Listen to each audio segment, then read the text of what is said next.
Finally YouTube से पैसों की इतनी ज्यादा बरसात होने के बाद और आप लोगों का इतना प्यार मिलने के बाद जो है मैं आपको बता दूं कि ये वीडियो बनाने से मैं अपने आप को रोक नहीं पाया। और आज की इस वीडियो में मैं आपको दिखाऊंगा एक ऐसी कमाल की मैजिक ट्रिक जिसको देख के अच्छों के कच्चे भाई साहब फाड़ दिए हमने।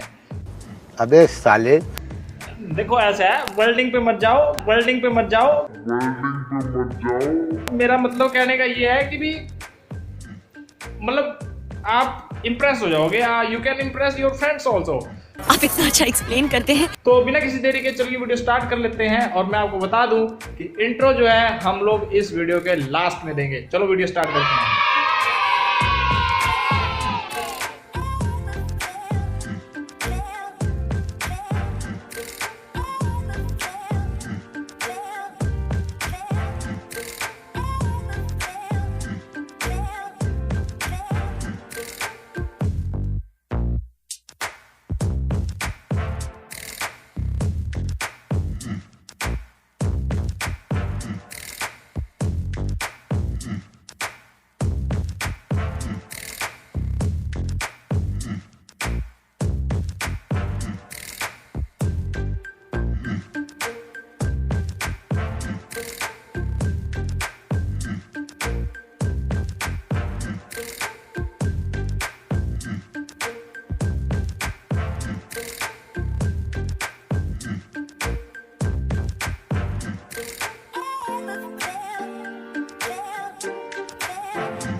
दोस्तों आज के लिए इस वीडियो में इतना ही। अगर आपको ये वीडियो अच्छी लगे तो वीडियो को लाइक जरूर से कर दीजिएगा। अगर आप अपने भाई को सपोर्ट करना चाहते हैं या आगे भी इसी तरह की कोई वीडियो देखना चाहते हैं तो चैनल को सब्सक्राइब कर लें, अपने दोस्तों के साथ शेयर कर सकते हैं। लेकिन उस बेल आइकन को दबाना मत भूलिएगा, क्योंकि अगर बेल आइकन नहीं दबाओगे तो मेरी अपकमिंग वीडियो का नोटिफिकेशन आप तक नहीं जाएगा। इसीलिए चैनल को सब्सक्राइब, वीडियो को लाइक और अपने दोस्तों के साथ शेयर और बेल आइकन जरूर से प्रेस करना है। तो आज के लिए इस वीडियो में इतना ही। मिलते हैं अगर किसी अलग से और नई इंटरेस्टिंग वीडियो के अंदर। तब तक के लिए बाय बाय जी।